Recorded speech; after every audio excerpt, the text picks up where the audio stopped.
Салем Дастар, вы снова на канале Кола. Большой рахмет, друзья, всем, кто подписался, и рад видеть вас всех на моем канале. Друзья, сегодня мы посмотрим видео. Одна из подписчиц мне прислала видеоролик «Русская казахстанка размазала россиян». В комментариях ей кто-то написал, вот читаем: вы вроде русская, откуда столько ненависти к своим? Меня наводит на мысль одно: вам за это платят. Ну, как обычно. Или платят, или просим извинения, когда был выпивший, не соображал, что говорил. Это они, русские, умеют делать вот такие. Давайте послушаем, увидим, что здесь расскажут, покажут, друзья. Перед просмотром не забываем подписываться, проставлять лайки, прожимать колокольчик. Видео выходит каждый день, и видео выходят все по вашим заказам. Смотрим. Вы вроде русская, откуда столько ненависти к своим? К своим? Кому к своим? Меня наводит на мысль одно: вам за это платят. Знаете, обожаю вот это лицемерие, знаете, вот это вот к своим ненависти.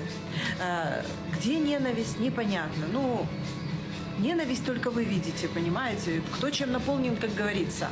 Вот, потом к своим. Это кому к своим? Мои? Ну, мои они здесь, в Казахстане. Россияне мне не свои.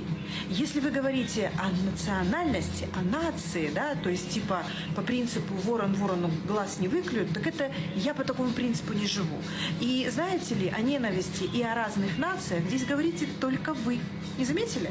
Я вообще ни разу не упомянула чью-либо национальность, потому что мне вообще без разницы, там, русский, еврей, казах, уйгур, вообще без разницы. Я либо поддерживаю точку зрения человека, либо я ее не поддерживаю, да, либо я одобряю его какие-то действия, либо я не одобряю его действия. Вот политику России в адрес Украины я не одобряю.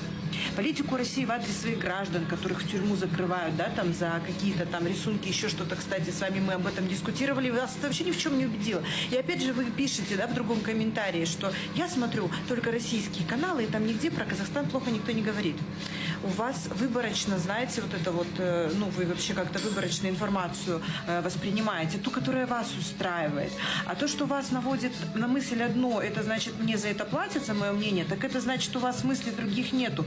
Потому что вам, видимо, кто-то... Хотя кто вам будет платить? Вы бы, наверное, бы и рады были бы, если бы вам кто-то платил. Но таких, как вы, к сожалению, так много, что вам платить, ну, только что 3 копейки там написать комментарий. Даже он этих денег не будет стоить, понимаете? Поэтому давайте не будем сейчас говорить о какой-то ненависти, говорить там, что вы русская, там, откуда вы знаете, какая я? Вы как определяете людей?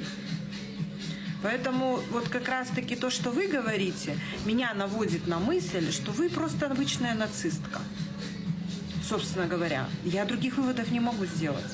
Потому что вы делите тут на нации, видите где-то ненависть, когда человек просто говорит о том, что он против войны. Для вас это ненависть, потому что как же, это же свои, своим-то можно, свои пусть что угодно делают.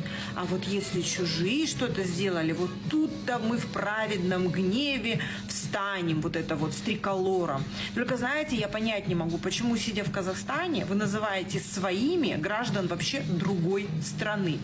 Вот этот вопрос меня интересует, конечно, больше, чем то, что вы сейчас тут написали. Своими считают, потому что сколько видеороликов пересмотрел, и своими, и все у них свое. Вот они все построили, все приехали на все готовое, они всем дали нереально шикарную жизнь. И вот так они, с такими мыслями они сейчас и живут.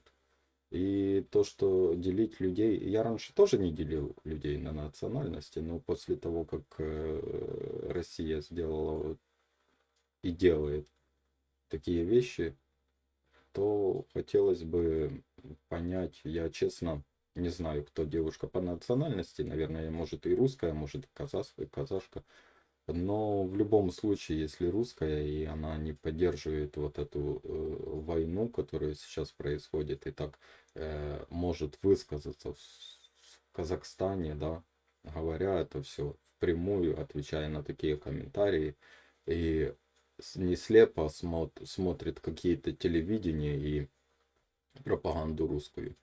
Она смотрит и слушает две стороны, потому что русские люди, они слушают одну сторону и видят только одно. И верят в то, что им рассказывают.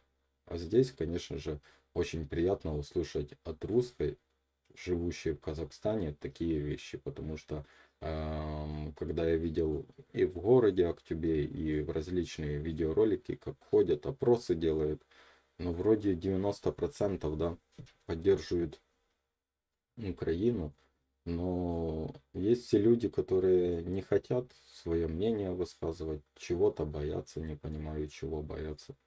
Когда ты в другой стране и ты понимаешь, что это неправильно нападать на чужую страну, в которой есть границы, и все равно боятся высказать свое мнение. А те дедушки и бабушки, которые я смотрел в Актюбе, ну с них уже ничего не возьмешь. Они выросли в СССР, и им втирали все сколько-то там лет, что СССР это самое прекрасное, что было. Они этим еще до сих пор живут. Но это мое личное субъективное мнение, друзья. Обязательно в комментариях напишите, что вы думаете по этому поводу. Не забываем подписываться, проставлять лайки, прожимать колокольчик. Видео выходит каждый день, видео выходит все по вашим заказам. Алга Казахстан, слава Украине. Берегите себя. До встречи.